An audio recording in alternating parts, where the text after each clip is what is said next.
Hey, how's it going? I have a gameplay here, which I think is like most of my gameplays.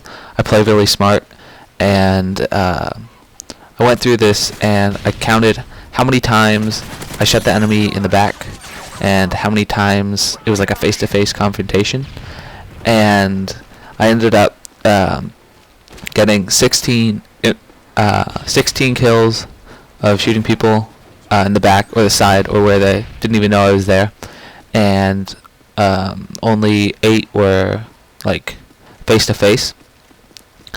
And I think that's really how, if you want to get good streaks. And I don't think I said this, but I ended up getting a MOAB this game. I'll probably put it in the title. But yeah, for that, I think there's a dead guy up there, or I think he's alive, but he's actually dead. But for my streak, is a 24 kill streak, and if you want to count, you can, but trust me, it was 16 shots in the back, so that means that I don't even have to, like right there, you didn't have a chance. I think this life I haven't even taken any damage yet, because I'm navigating the map in a way that makes it so that they won't see me head on, and you're gonna win all those gunfights. Right there, I think I played that pretty smart, because we're playing kill confirmed, but I didn't go rush to pick up those tags right away. I spun around in a circle, picked up another guy, and then took up his tags. So if I had originally gone to just rush for those tags, I would have died, and he would have gotten my tags, picked up his team's tags, kept going. But this way, even though I didn't happen to get back to pick up some of those tags because they went away, it was still worth it by being patient.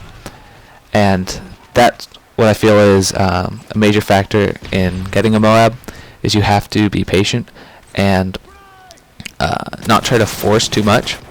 And that's why people, when people are like close to a kill streak, right? Let's say you're one off something big, whether it's like an AC-130 or an Osprey gunner.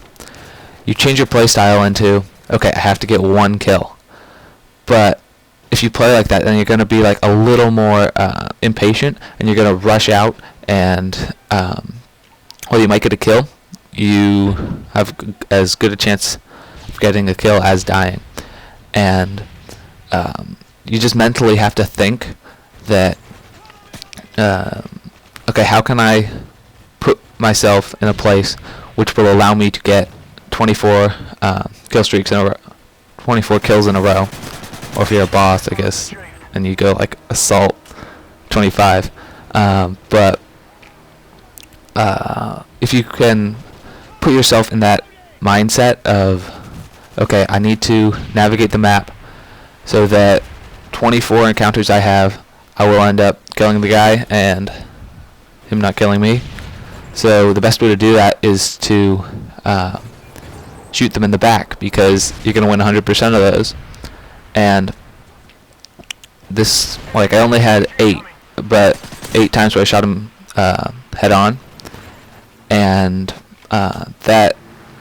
that's sort of like statistically probable, because I think I just butchered that word, but either way, it makes sense that 8 of my 24 kills will be head on, because it's just, let's say I'm better than the average player, so that'll give me a little advantage there. And then also, there's also luck that comes into getting a MOAB. You can't just, like, let's just say a spawn, you get spawned on it and you're done. Or let's say there's a sniper that shoots you out of nowhere, or you turn around the corner, there's a guy with a shotgun, or just a random nade. That's stuff that it's really hard to control, and you just sort of have to deal with. But there's a certain, like, look at this. See, I just did a little loop on him, shot him in the back. But yeah, you just have to control what you can, and that's the key to putting together good streaks. And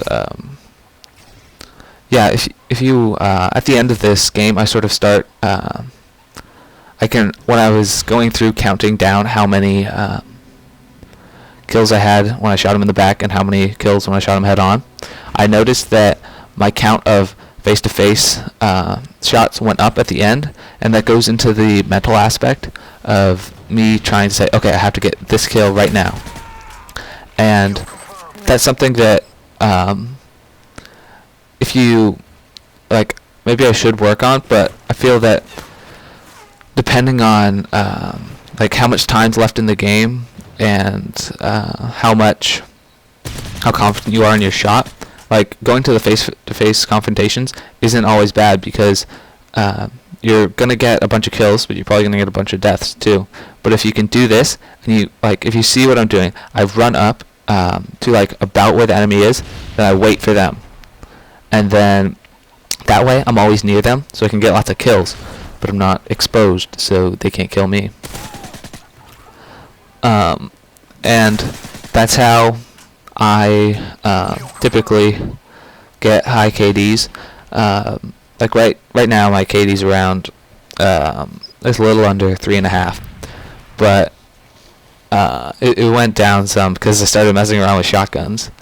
But I don't think it's that bad, because while KD does sort of indicate some level of how good you are at this game, it isn't anything as close to, like, it's kind of hard to define actually, because it just demonstrates your slaying ability, and not only slaying ability but not dying ability. So you could camp really hard and go, you could go, well, you camp that bad, but okay, you can play not doing anything and you can get a high KD, or you can go play the game and mess around and have fun. Like, I've ran into tons of people that are just way better than me that have KDs of 1 something because they just love to quickscope. But if you're gonna quickscope, there's nobody who can quickscope. Okay, maybe there's somebody, but there's almost nobody who can quickscope at the same level as an assault rifle. But in terms of how to get a high KD, you just have to have the same mindset. You have to think, okay, before this game I have a goal to get this. Whether if you're like below 1, think, okay, every game I just have to be above 1. Or let's say you want to get to 2 or 3. You just have to have the same mindset. And the thing is, oh, that was a pretty scary face-to-face. He tried to knife me. But you just have to have the mindset that that, okay, I am going to get this. And I know it sounds kind of, it may not make sense that, like, okay, yeah, someone who has a not very high KD is like, okay, I wanna get higher, but they just don't have the, and they're gonna be like, oh yeah, whatever, mindset, that's stupid. But really, it does work, and you have to, like me, when this game first came out, I was like, okay, I want to try to just see what I get, and I ended up being at about 3.6, 3.5, but then after a while I was like, okay, let me try to get 4, but it just wasn't working for me, and because whenever I did get a good KD, it was because I was just being stupid, hiding in the corner, and not having much fun. So I decided to mess around with some shotguns. I used if you haven't tried out the Model 1887, it's one of the worst guns in this game. It's so bad. It's like hit detection is pathetic, but it's so fun to use. Really, you should try it out. But it takes a bunch of skill, because you always have to have cover. Because typically when you shoot someone, the first shot's not going to kill them, so you have to like duck back behind cover. But it makes it more of a mental game where you have to sort of control your engagements, as someone might say. But you have to. That's what makes it so fun. And as you can see, I already had the MOAB. Screen's all crazy. After I get it, I always I sort of let go of my playstyle, because I'm like once you're going towards it, you're like, oh man, please let me get it. And then once you get it, you're like, yeah, I don't care what happens. You could, like, really, I could just do whatever. But that was the end of the game. I believe my final score is 31-3. I probably could have cut out some of those deaths if I hadn't. Well, I got 2 deaths at the end. I probably could have stopped if I kept trying. But either way, it was a fun game, and I hope you had fun watching. Thanks.